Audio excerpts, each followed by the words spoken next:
Switzerland is one of the richest countries on earth. It has some of the highest wages, the most stable institutions, and one of the strongest currencies in global finance. Its cities are clean, its infrastructure works, its banks are trusted, its government is famously boring, and that is exactly how the Swiss like it. But beneath this calm surface, a question is quietly reshaping the country's politics. If Switzerland is so wealthy, why do so many people feel they are no longer getting their fair share? In most countries, that question leads to protests, populist leaders, or election cycles. In Switzerland, it leads to something far more powerful. It leads to binding national votes. And today, one of those votes could redefine who gets to live, work, and prosper inside one of the world's most successful economies. Welcome to Gauge and Productory. The intersection where power defines policy and capital drives outcomes. Thank you for your time.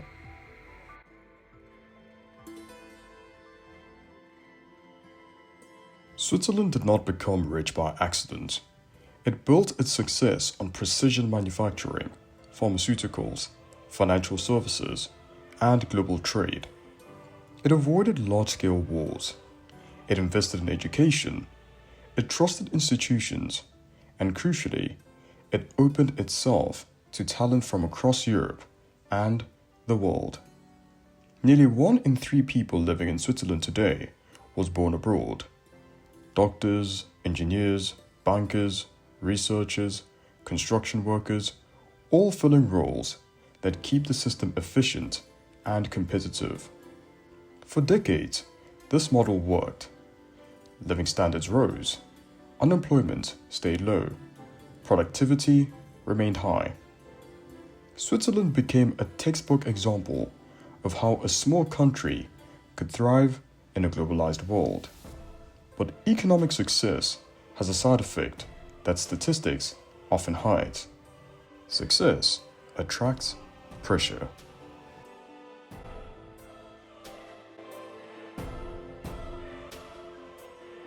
Over time, many Swiss citizens began to notice changes. Not dramatic, but persistent. Housing became more expensive, especially in cities like Zurich and Geneva. Trains grew more crowded. Infrastructure felt strained. Competition for jobs intensified in certain sectors. None of this meant Switzerland was failing, but it changed how prosperity felt.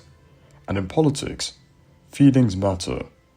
For some, the narrative slowly shifted from "we are all benefiting from growth" to "growth is happening, but not for people like me." This is not a story of mass poverty. It is a story of relative fairness. In wealthy societies, resentment doesn't come from having nothing. It comes from believing the system is no longer balanced. And in Switzerland, that belief doesn't remain abstract for long.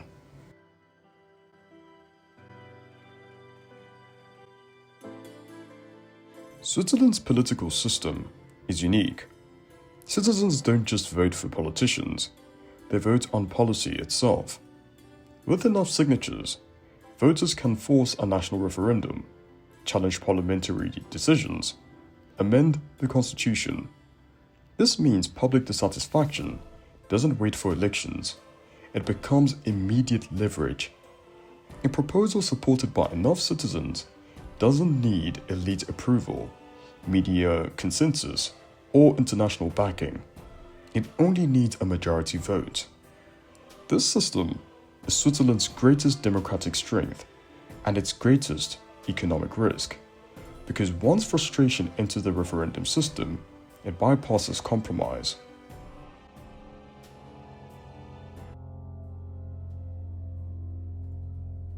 Out of this environment emerged a radical but simple proposal. Cap Switzerland's population at around 10 million people. Supporters argue the country is full, that infrastructure can't keep up, that housing shortages are caused by population growth, that immigration is diluting opportunity. Too many voters, the proposal feels logical. One lever, one solution, one vote. Population caps simplify complex economic forces into something tangible: control. But economies are not machines you can pause without consequences. And this is where Switzerland's elite institutions begin to worry.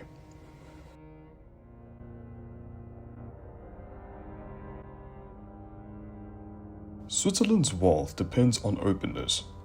Its banks need international expertise. Its hospitals rely on foreign doctors and nurses. Its research institutions depend on global talent. Its export industries require skilled labor. A hard population cap would disrupt the system. Executives warn of labor shortages. Banks fear declining competitiveness. Businesses worry about long-term growth. From their perspective, this isn't ideology, it's arithmetic. Fewer people means fewer workers. Fewer workers means lower output. Lower output weakens the economy that funds public services in the first place. But here is the tension. In Switzerland, economic logic does not override popular will, and that terrifies those who built the system.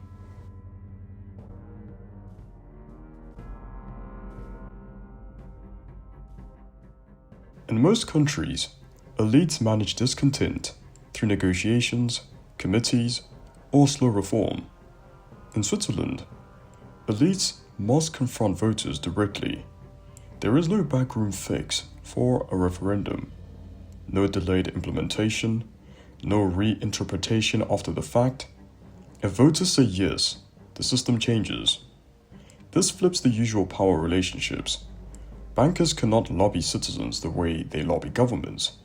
Executives cannot outsource the decision. Technocrats cannot neutralize the outcome. They must persuade or accept the consequences, and persuasion is hardest when resentment feels personal.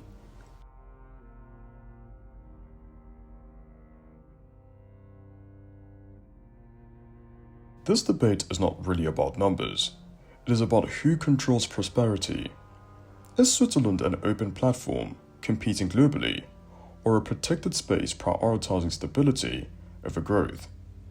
Can a country remain competitive while democratically limiting itself? Can voters safeguard quality of life without undermining the system that provides it? Switzerland is testing a question many democracies avoid, and because its system turns emotion into law, the answer will not be theoretical, it will be binding.